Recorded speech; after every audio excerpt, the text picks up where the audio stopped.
Ola, boas tardes a todos. Benvidos a unha nova edición desta Feira do Ribeiro, que xa vai pola número 63. Para min é un auténtico prazer estar con vos un ano máis e poder presentar todas as actividades que vamos a realizar durante hoxe todo o día e mañán. Hoxe temos unha cata guiada por Marta Cortizas, que é un prazer tela aquí con nós. Vou contar un pouquiño sobre ela antes de deixarvos xa nas súas mans. Marta sempre pensou que quería ser artista plástica ou relacionado ca danza, disciplina que practicou dende moi pequena. Máis tarde licenciouse en Belas Artes pola Universidade de Vigo. Comezou a traballar en hostelería para ter ingresos extra e sen pensar que sería o camiño que finalmente guiaría a súa gran paixón. Pepe Solla apostou por ela e xunto con Gabriel, o director de sala do restaurante, e a súa parella Javi, a animan a estudar o oficio. Gradúase con mención honorífica no máster de sumiller profesional no Instituto Galego do Viño e comeza as súas prácticas no Seler de Can Roca. Antes de finalizar, e co beneplácito de Pepe, Josep decide contar con ela para unirse ao seu equipo de sumilleres. El Seler de Can Roca é dende entón onde Marta exerce a súa profesión amada, dende hai 5 anos, chegando a ser a xefa de sumilleres na actualidade. En 2024 proclámase mellor sumiller de Cataluña, no 2025 mellor sumiller de España e mellor sumiller da Península Ibérica 2025 no pasado mes de decembro. Actualmente sigue comprometida co estudo e a mellora constante desenvolvendo diversos estudos como Advanced da Master Course of Sommeliers. Que disfrutedes. Gracias. Bueno, boas tardes. Para vervos un pouco as caras, levántome un segundo. Despois faremos aquí unha charla informal que creo que será o formato que disfrutemos todos. A verdade que... Perdón, sí, servimos aos viños, que o importante é que teñades viño na copa para poder entender do que vamos a falar hoxe. Bueno, sempre me dá, non, cando leen algo de ti, pois é un pouco chocante, pero agradezco vos un montón que faga esa introducción. A verdade que, dito así en un papel, parece como todo moi fácil, pero aseguro vos que hai moitísimas horas de estudio e de esforzo. Pero é certo que me sinto moi agradecida do traballo que teño, de encontrar no viño o meu traballo, pero tamén a miña pasión. Por que o viño? Pois porque o viño non é só isto que estamos servindo. O viño son paisaxes, o viño é a historia, o viño é a naturaleza, o viño é as persoas que están detrás. E o viño é conectar coa xente. Polo tanto, eu encontrei en este oficio algo que cada día me fai moi feliz. Faime tamén moi feliz estar hoxe aquí con vos, estar na miña casa, en Galicia, que gustaríame vir máis do que podo, porque por traballo realmente sempre estou movéndome polo mundo, pero sempre que veño sinto que a alma se me pon contenta. Bueno, esta cata, cando me propuxeron facela, non tiña claro como íbamos a guiala. Normalmente eu o que fago é escoller os viños, despois fago unha presentación con imaxes, incluso con música para poder entender máis os viños, pero é que de repente dixen, párate, vas ao Ribeiro, unha zona espectacular de Galicia, da que realmente teño vos que decir algo. Dende fora pouco se fala do Ribeiro. Sinto volo decir, igual non é unha opinión popular, pero é certo, pero non pasa nada.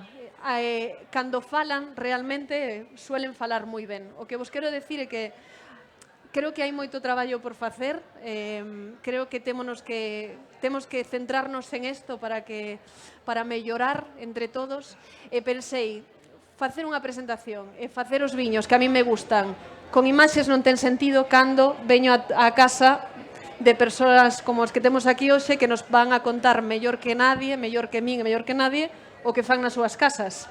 Polo tanto, hoxe non vai haber presentación, non vai haber clase de nada, isto non é unha clase.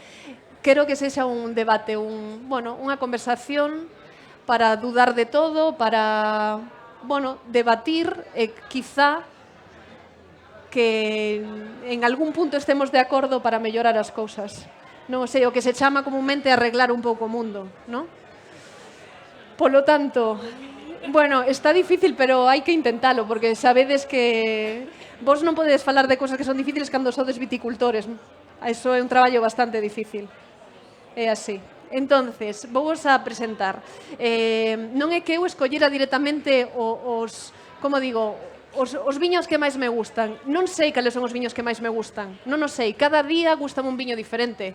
Depende de como estou, como me sinto, con quen estou, todo depende. Entonces, os viños que tedes aquí, para min, son realidades moi diferentes que hoxe quero expoñer aquí. Vale? Entonces, temos a Eladio, vale? Temos a Antonio, agora vos presentamos con calma, eu supoño que a maioría xa os coñecedes, tedes a Jorge, e tedes a Xulia, vale? E eles vannos a contar un pouquiño como está o Ribeiro. Non sei como está o Ribeiro. Ahora séntome e así estamos todos na mesma posición, que se non estar de pé estou vos dando a espalda. Bueno, o primeiro viño que xa tedes na copa, espera, non este é o meu, sí, perfecto. Bueno, é un viño que probablemente do que estemos todos de acordo é que simplemente con levalo á nariz é un viño moi diferente. Moi diferente. Hoxe falaba na cata de pola mañá que gústame que o Ribeiro non parezca Ribeiro. E diredesme, pero estás tola da cabeza. O que quere un sumillere, o que quere un consumidor é levar a copa a nariz e dicir, isto é Ribeiro, isto é Treixadura. No, gústame que non todos os viños teñan o mismo aroma, que non todos os viños sepan igual, porque, disculpádeme, é un pouco raro que todos os viños sepan igual. É un pouco raro que todos os viños sepan igual. Dependendo de... Pues parecen cousas obvias, pero a veces non nos paramos a pensar de onde está a viña, de como foi o ano, non? Os teus viños, Antonio, cada ano son diferentes, non? Absolutamente. Bueno, toma o micrófono, que senón nos vas a escoitar. Hola.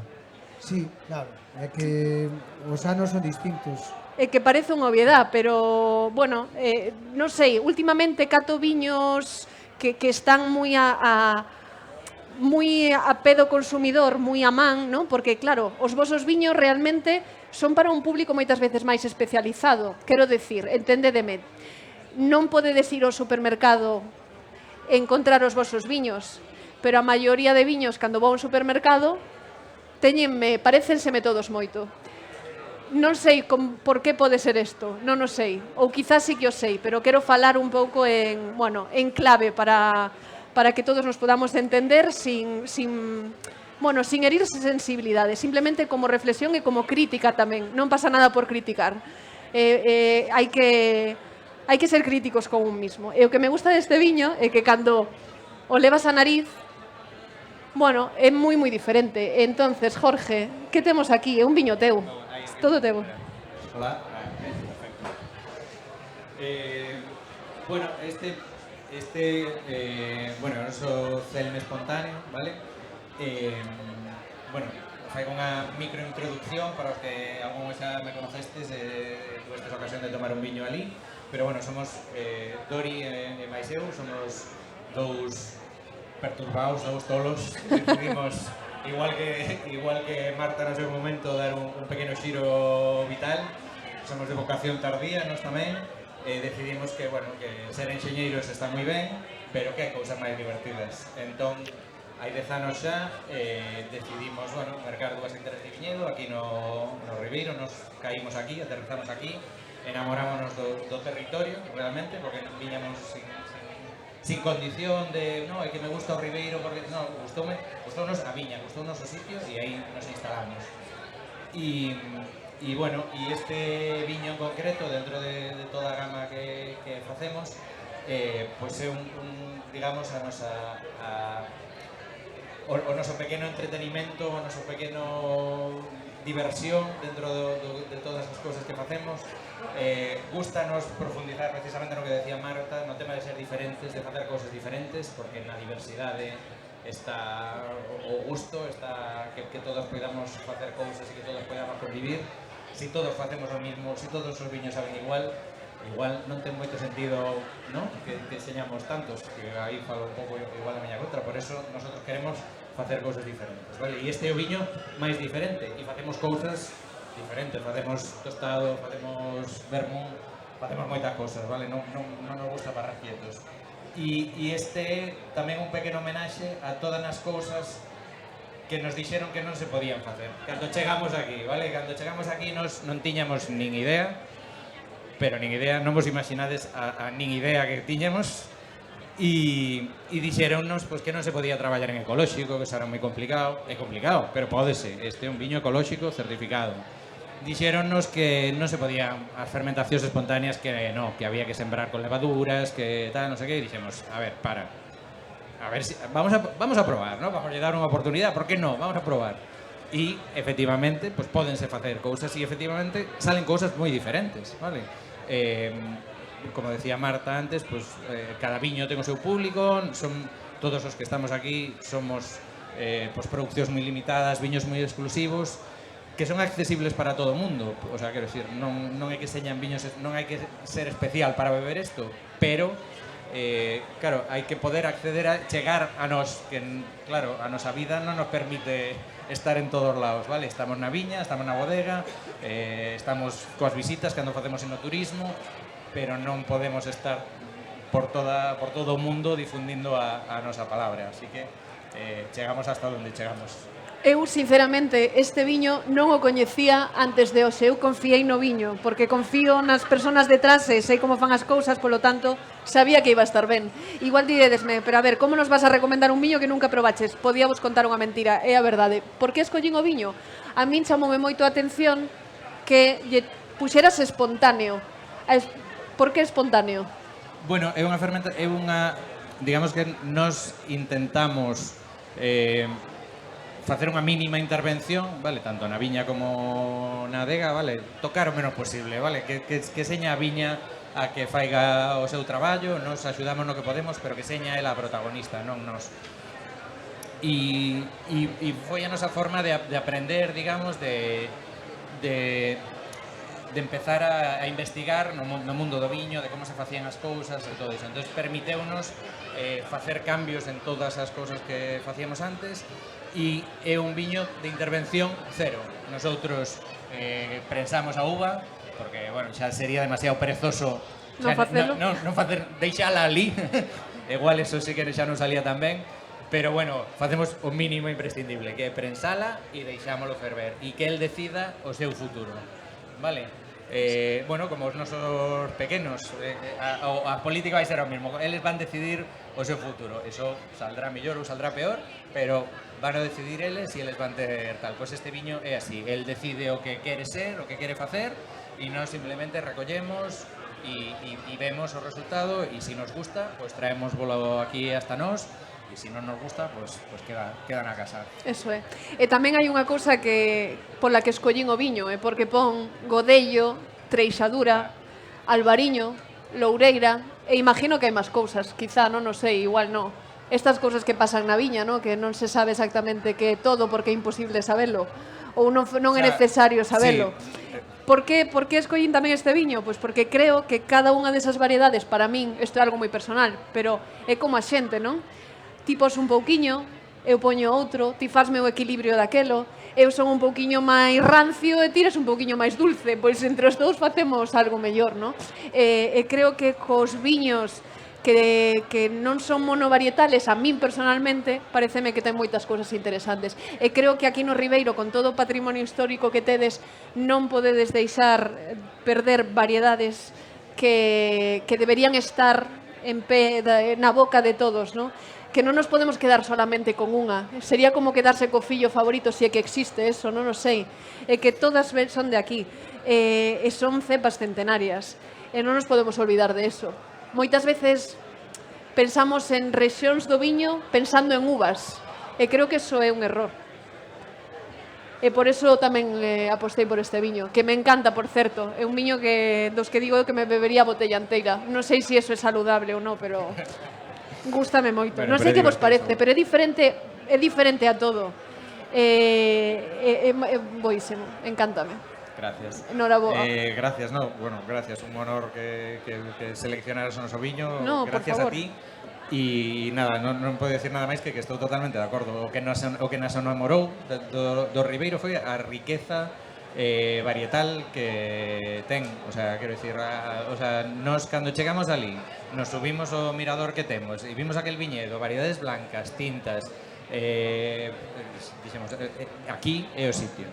E crédeme que buscamos e por moitos sitios, por moitas zonas, ofrecer, bueno, eso daría para un reportaje, tampouco me quero enredar aquí, pero bueno, ofreceronnos cousas que, o sea, costounos que a xente entendera o que nosotros queríamos viña, e a xente ofrecíanos bodegas sin viña, e digo, pero vamos a ver.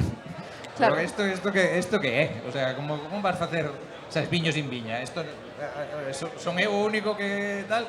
Pois a xente non entendía eso. E cando encontramos a viña, dixemos aquí, e o tema das variedades foi fundamental, o poder facer moitas cousas, eso para nós era clave. Hoxe preguntaba a Jorge si nas novas viñas que está plantando blancas e tintas, non, en coplantación, porque para min é unha idea romántica que sin ser viticultora paréceme o lógico e o natural, igual que eu cando vou a moitas regións do mundo e vexo viñas e viñas e viñas e non vexo ningún árbol no medio e non vexo outra cousa que non sexa viña, non me parece natural, aínda que esas viñas estén tratadas en ecológico da mellor forma, non me parece un ecosistema natural, porque faltan árboles, porque faltan arbustos, porque faltan flores, porque faltan cousas. E para min esa idea romántica de que para min é o máis natural de plantar blancas e tintas tiña moito sentido na cabeza. El hoxe explicábame que a hora de como el quere facer os viños, dende a parte máis rigurosa, dende as maduracións perfectas, para el non é unha opción, pero non quero deixar de nombrar a xente como Bernardo Estévez, que é un viticultor daqui do Ribeiro, que me parece unha persona de pasado, de presente e ojalá de futuro, que pasa que as cousas están complicadas para selo, que el no ano máis complicado, no 2020, onde perdeu a maioría da súa colleita, creo que máis dun 80%, decideu vendimiar todo xunto e facer todo xunto que lle quedaba, blancas e tintas. E para min sempre lle digo, Bernardo, para min o teu mellor viño foi o 2020, cando as blancas e as tintas se xuntaron como están na viña, mezcladas, non en esos claretes. Non sei se facedes claretes, non sei se se pode facer claretes, podedes facer claretes se queredes, pero creo que é unha idea que pode estar aí tamén para o cambio climático e para o que ven. Entendo que hoxe falábamos o contrario, pero eu non quero deixar de pensar que quizá pode ser unha posibilidade. Non sei como vedes vos. Bueno, a ver, nos, claro, hai unha parte todavía aí de, digamos, cableada aquí detrás no cerebro de enxeñería. Entonces, claro, pensar nunha vendima na que están todas as variedades mezcladas, pois, bueno, é un poquinho logísticamente máis complicado. Pero, bueno, sí que, bueno, nos este anos fixemos, bueno, Xulia fai, pódense facer moitas cousas dentro e fora da DO, que a DO permita ou acolla a elaboración de rosados ou claretes e tal.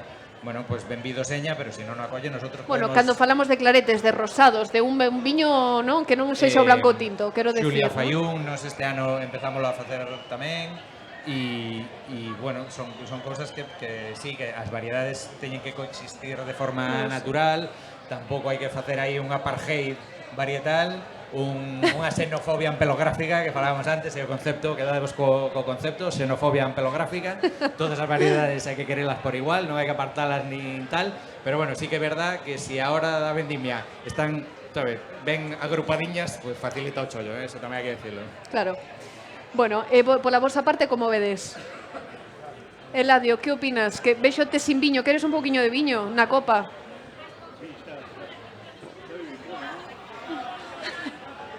E que expresaraste mellor. Boa tarde a todos. A mí o viño este me parece un viño interesante. Ten matices varietales moi intensos. Creo que é un viño perfectamente elaborado e conseguido. Probablemente o que pretendeu o noso amigo pois trasladar da viña a copa de viño, a esencia da terra onde se criou a cepa. Un viño excelente. Total. Bueno, eu quería...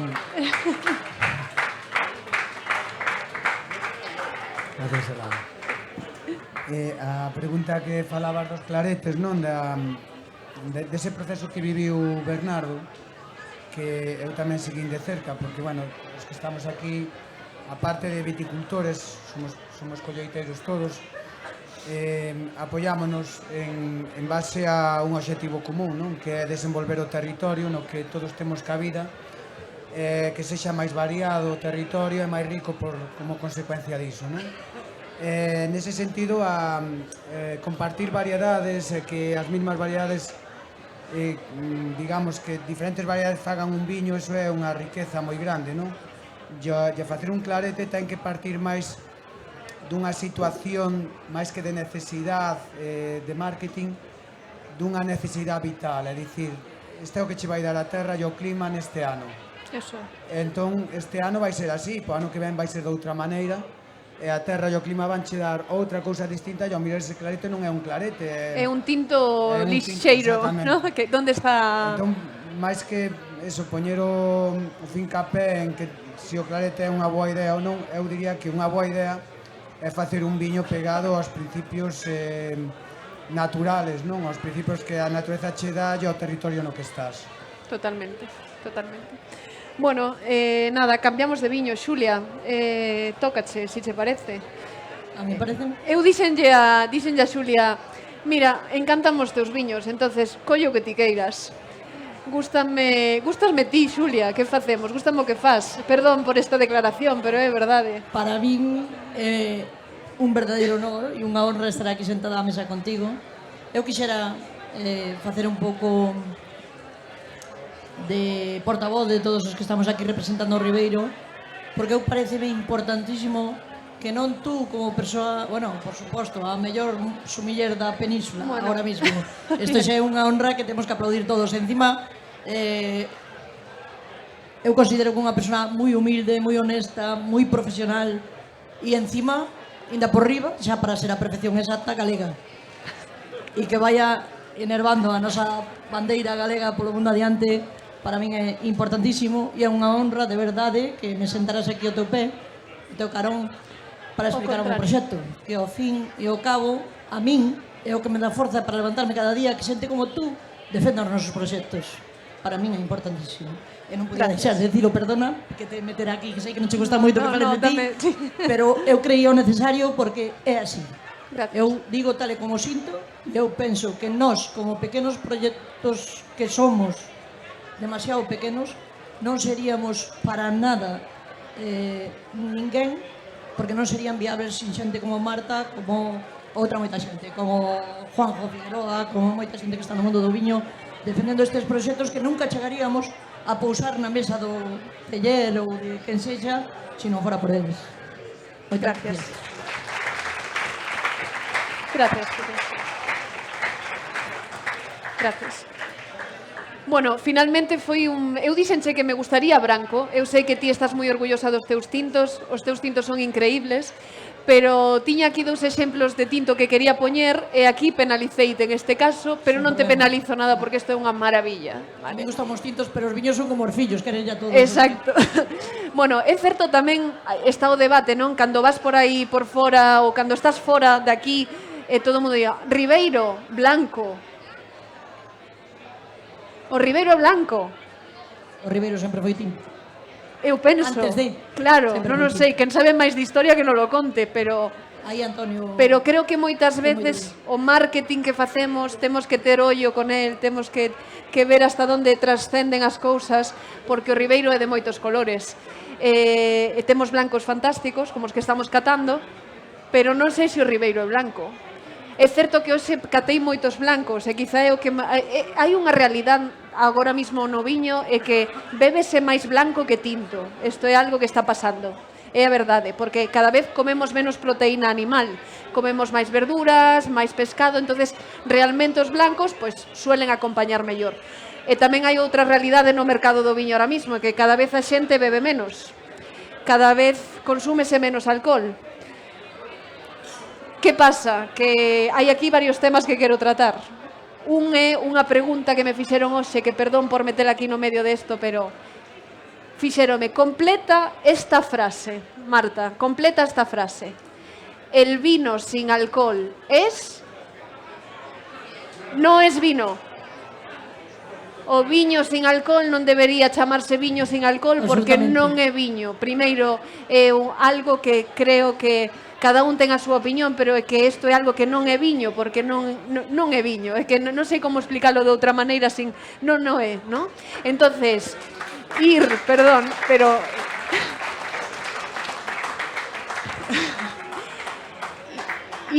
Está claro que temos que estar actualizados coa realidade de que a xente bebe menos viño, pero é certo tamén que somos conscientes, estamos facendo viños máis bebibles, con un grado alcohólico máis comedido dentro das posibilidades, bueno, quizá é mellor que beban menos viño pero de mellor calidad. Non sei, eu apúntome a isto. Vos tedes que comer, eu tamén teño que vender viño, preocúpame moito que tendo 15 mesas no restaurante, un servicio calquera, haxa 5 mesas que non beben viño, está pasando hoxe no restaurante ahora mismo, está pasando isto. Entonces é preocupante, pero non sei, o do viño sin alcohol vamos a deixar este tema aparte porque non o é.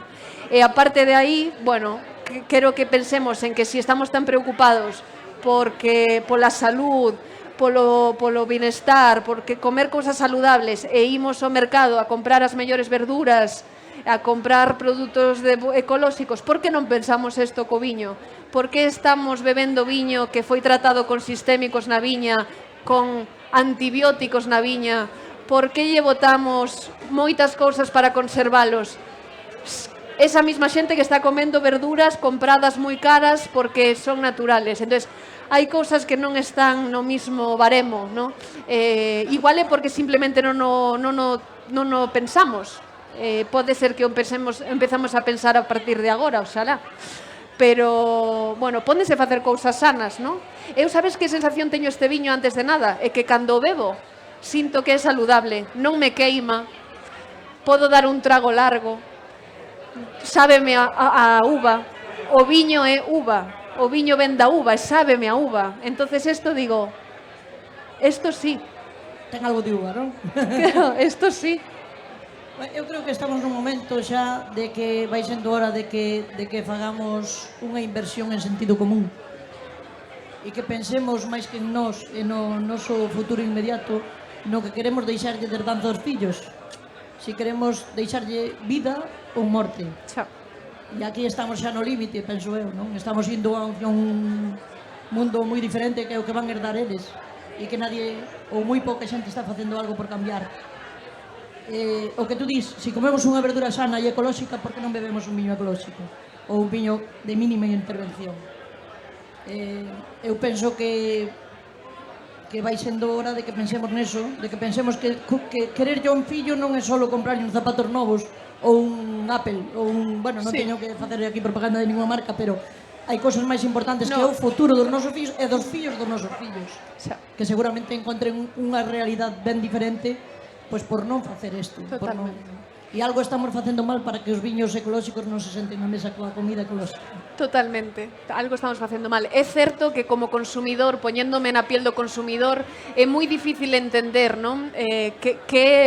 Que significa ecolóxico, que significa biodinámico, que significa viño natural, que significa viño sin sulfitos ou con sulfitos. Son moitas cousas que non se explican facilmente e que cada un conta unha cousa, porque é algo difícil de explicar. Sentados aí, eu a meus pais directamente trato de explicarlles, non? Que ecolóxico é unha cousa, biodinámica é unha forma, non, de tratar a viña, o viñedo. Ecolóxico trátase de unhos produtos que non son fitosanitarios, e natural é un concepto abstracto que, dependendo da persona que lle pregunte, será unha cousa e outra. Hai dúas cousas que a mí me gusta sempre valorar, que é un viño natural. Un viño que non leva sulfitos, pero que na viña lle poñen de todo para que haxa moita uva e despois non poñerlle sulfitos porque así é natural, ou un viño que na viña ten unha agricultura espectacular sin ningún tipo de tratamiento, pero lle poñen un pouquiño de sulfitos ao final para conservalo, ou un viño natural é que nin na viña nin no embotellado teñen nin sulfitos nin tratamientos químicos. Non o sei, eu sei a miña opinión e o que eu sinto, pero creo que son pasos que son difíciles de entender dentro do consumidor e que temos desde a nosa parte tamén a responsabilidade de explicarlo mellor. Eu penso que todo eso se resume en respeto por a natureza e por o que estamos facendo, por amor á terra e por amor á xente que nos rodea, porque hai que cuidala. E mentre non entendamos eso, mentre non entendamos que o viño faise na viña, que non é unha máquina que cuspe tornillos, sabes? Isto cultívase, non se fabrica. E entón temos que empezar a pensar en cultivar, en en darlle dignidade ao agro, a todo, a toda a xente do rural, porque senón dentro dunhos anos podemos ter os mellores coches, os mellores tornillos, os mellores ordenadores, pero non vamos ter que poñer por riba da mesa se non hai agricultores. E mentre non dignifiquemos o campo, e mentre non pensemos nesto, non vamos a avanzar. Totalmente.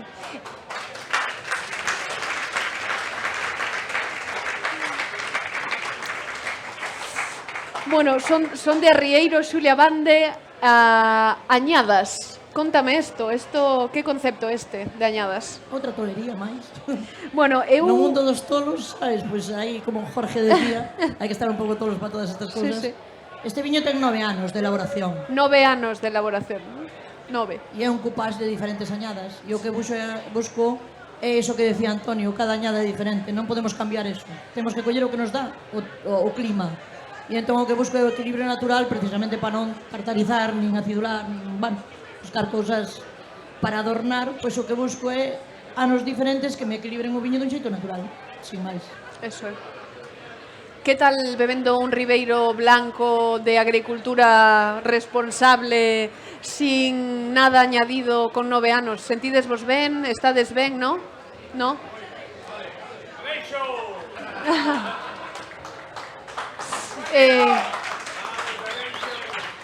Bueno, continuamos entonces. Gracias. Gracias por lo que facedes, de verdad. Gracias a vos por darlo a conocer. Bueno, si queredes seguimos co siguiente. Sí, por favor, dime. Sí, espera, cercocho. Sí. Yo, desde la perspectiva del consumidor... Sí, estoy hablando mejor. Hay un par de detalles que me gustaría complementar. Perfecto. ¿Vale? Aquí hablamos solamente de la trenzadura, podello y todo lo demás. Es verdad que esta publicidad de trenzadura, en mi opinión, sigue siendo un error. Y haciendo una investigación personal, lo que es la zona de Ribeiro, he descubierto que tiene 21 variedades de uvas. Es decir, 11 blancos y 10 tintos, 10 negros. De lo cual... non é este. No, este vai agora Tarabelo. O Tarabelo. Mira que está servindo, dille que paren. Sí, perdón, non é este viño. Isto é do de despois, sabes? Sí. Bueno, non pasa nada, tedes un viño extra, disfrutádelo. Está chegando. Perdón, 21 variedades de uvas. 21, de lo cual 11 blancos y 10 negros, 10 tintos. Sí. De lo cual me ha sorprendido el tipo de tierra, la comarca de Ribeiro, lo que puede llegar a tener una gran variedad, repito, una gran variedad de uvas, de lo cual sigo pensando, es un error de enfocar solamente a una sola variedad, ¿no? Y luego, este pequeño matiz de que un vino sin alcohol, yo pienso la palabra fermentación, ¿no? Eso es. Entonces, ¿qué pasa? ¿Qué tiene en común con el queso? Que esto es fermentado. Sí. Imaginaos un queso no fermentado con leche. No es queso. Bien, pues Entonces con tan el vino fácil. fermentado, si quitamos el alcohol, no es vino. Pues ya está. Mellor explicado imposible.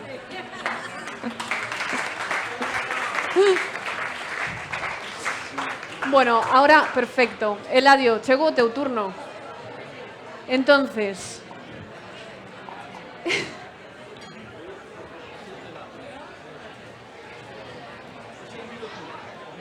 Gracias. Perfecto, gracias.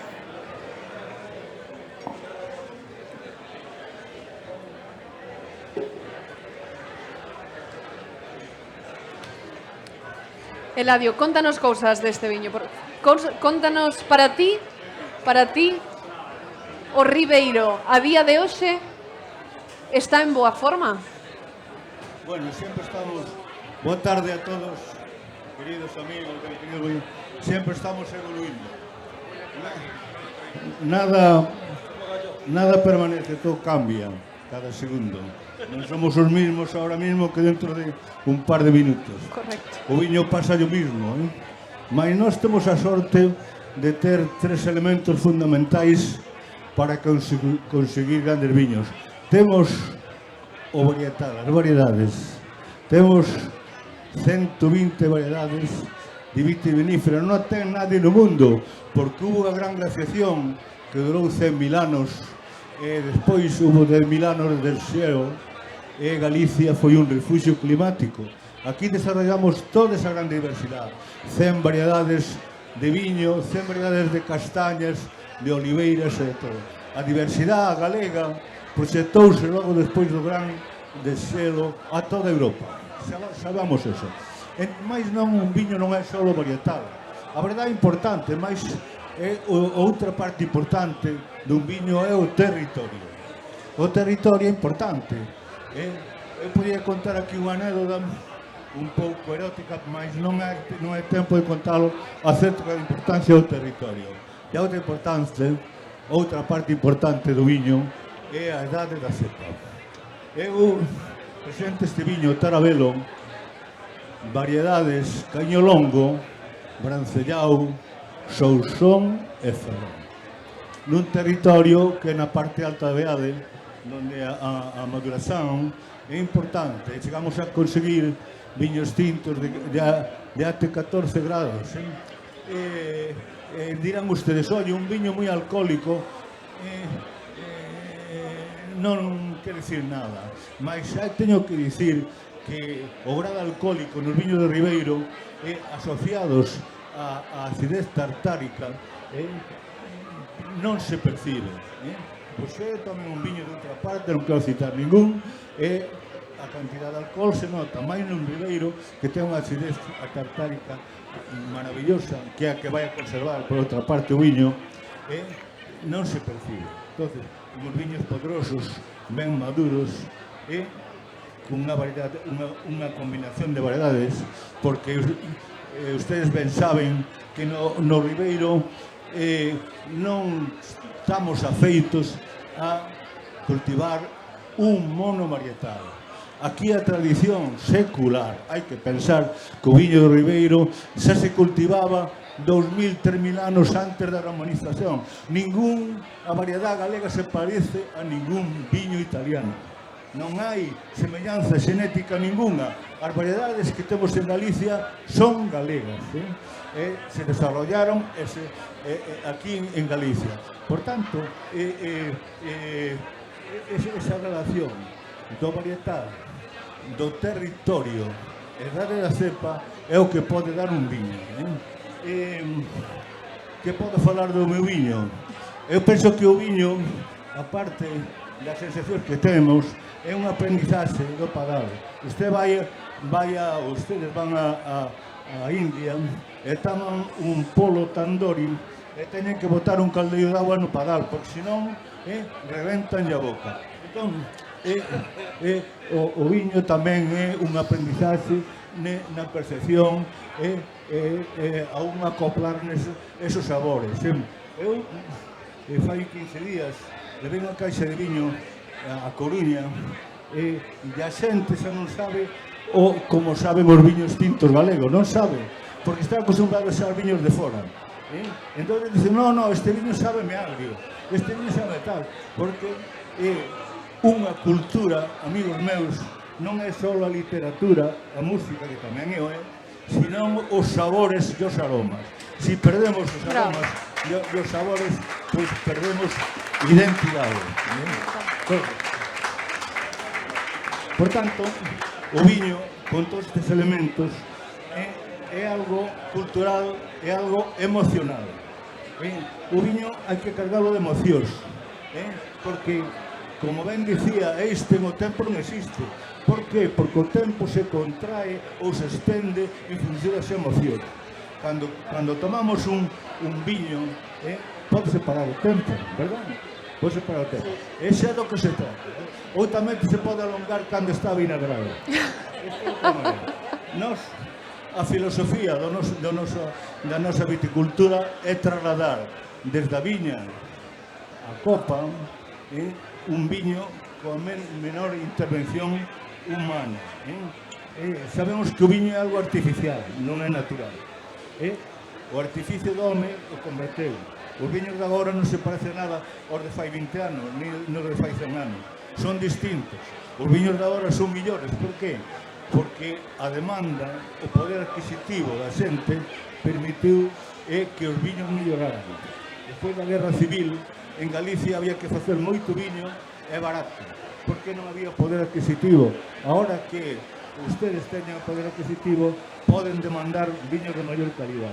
Entón, remato xa, o viño, para min, ten que ser ese traslado do territorio, do varietal e da cepa a unha copa.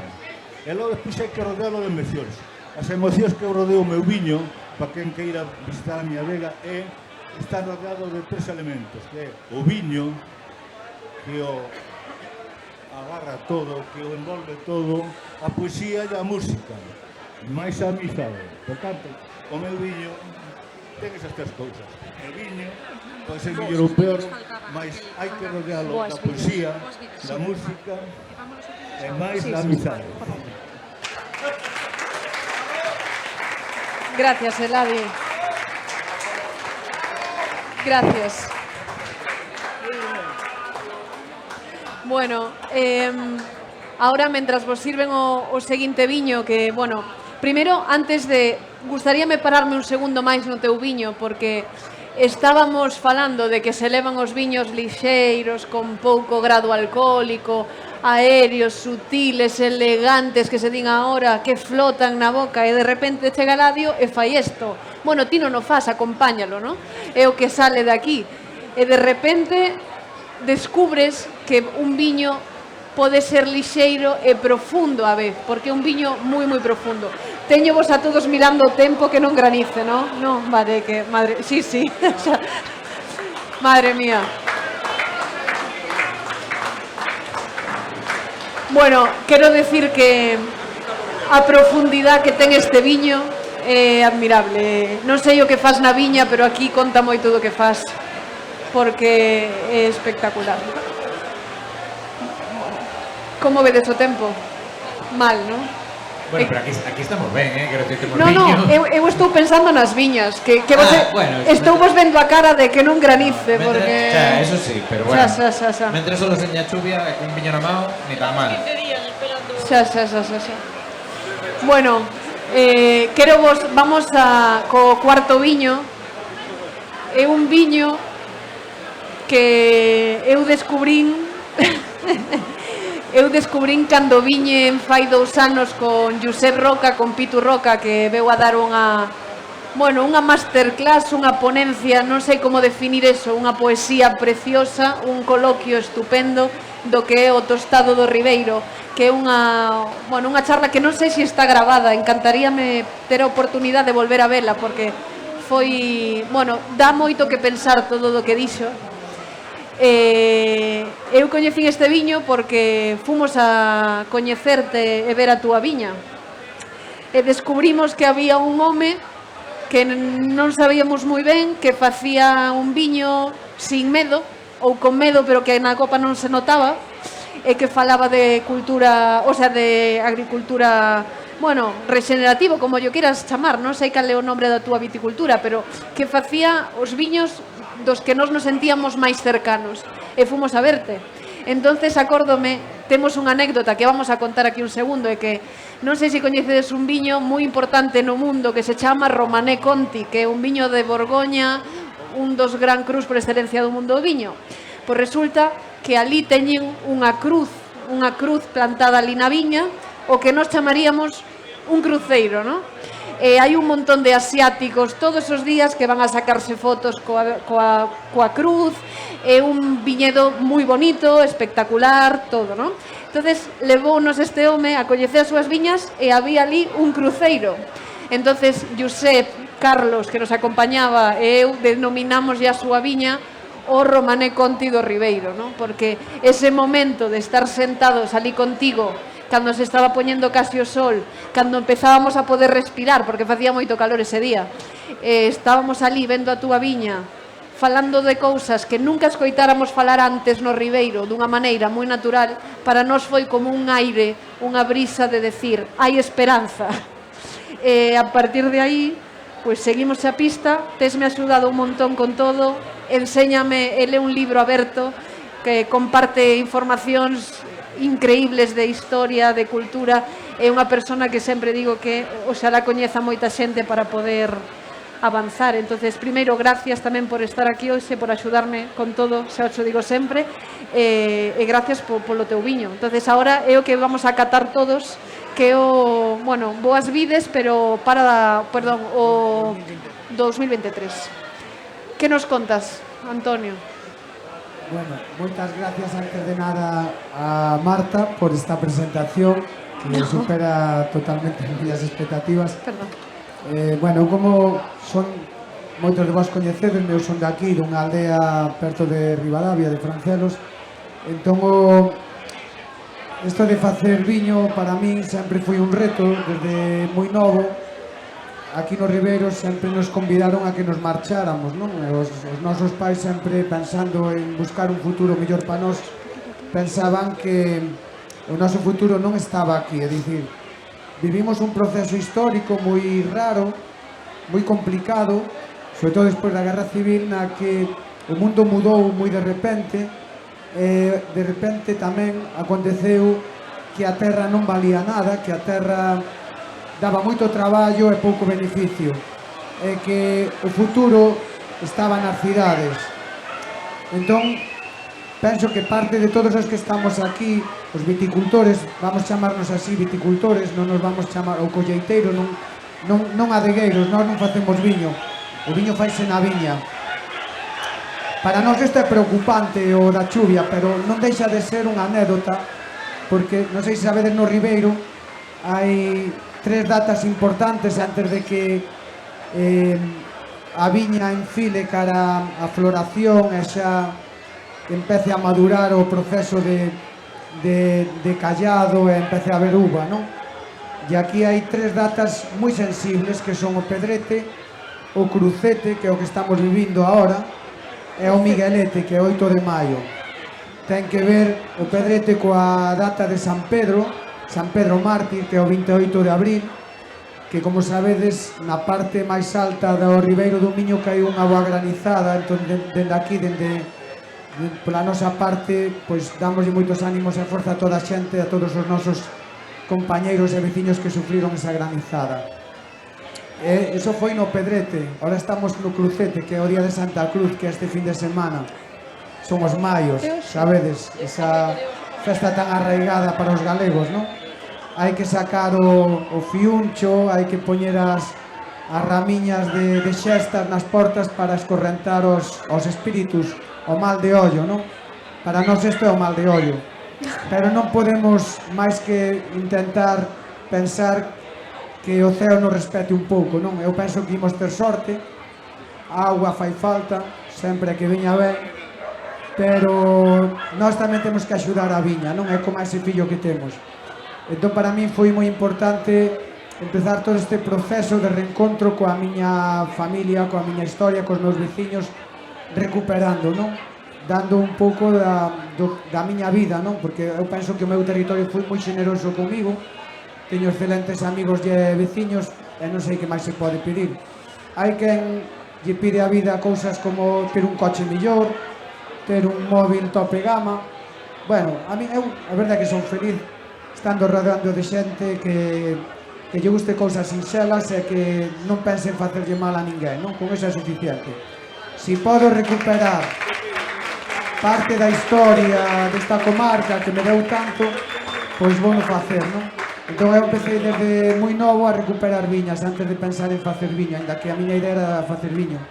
E sempre busquei os sitios máis telúricos onde eu, se teño que ir á viña e perder moitas horas, que me encontre ben ali, que haxa algo que me atraiga, non como un imán. Entón hai que perder horas, porque a viña hai que dedicarlle horas, porque como todos os fillos requiere cuidados. Entón as viñas que fun buscando, que estaban abandonadas, eran telúricas. Eu sempre dixen, de aquí non pode salir nada malo. Hai que plantar o que había aquí históricamente, hai que investigar, hai que preguntarlle aos vellos, e hai que recuperar isto e empezar a facer viños non para o ano, nin para dentro de 2 anos, sino para dentro de 100 anos.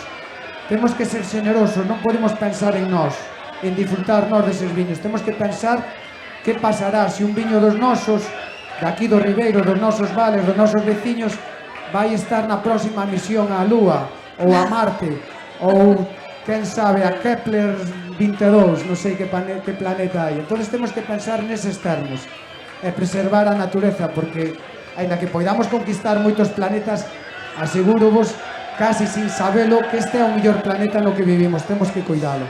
E este viño, pois é un pouco digamos, a razón de ser de todo este proceso vital. Gracias.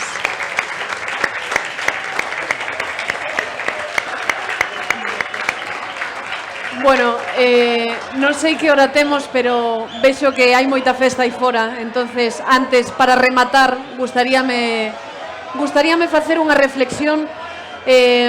Poderían ser moitas, pero a que hoxe me sale aquí é que gustaríame, dentro de pouco, en futuras ocasións que poida vir a Festa do Viño do Ribeiro, poder encontrarme con unha feira onde estén representadas outras realidades tamén. Creo que sería bonito que poidades volver a vosa casa e decir: hoxe catei un viño da Ribeira Sacra tamén, hoxe catei un viño de Ferrol, hoxe catei un viño dun valle de Valdeorras, hoxe catei un viño de Italia, hoxe veu un viñerón de Sicilia, tamén catei un viño de Marsella, catei un viño de Georgia que se fai en unhas ánforas que tamén o fai o meu compañeiro da Adega Pousadoiro coas mismas de Padilla, que hoxe fun o Trentino Alto Adige e resulta que tamén fan ali ese viño con pieles, que viñeron uns catalanes tamén e puiden catar un viño feito en un recipiente que se chama wine glove e que non deixa de ser unha damaxoana de cristal. Creo que todos ganaríamos, creo que sería bonito para Galicia, para quen fai viño, para quen o cata, para os veciños, para quen estudia o viño. Creo que sería algo a ter en conta para futuras ocasións, porque facemos cousas maravillosas aquí, pero creo que acompañalo do que fan fora nos faría mellores viticultores, catadores, veciños e personas, ao fin e ao cabo. Foi un placer estar hoxe con vos, que nos vexamos en outras ocasións, vale? Brindamos, por favor, que hai que brindar moito.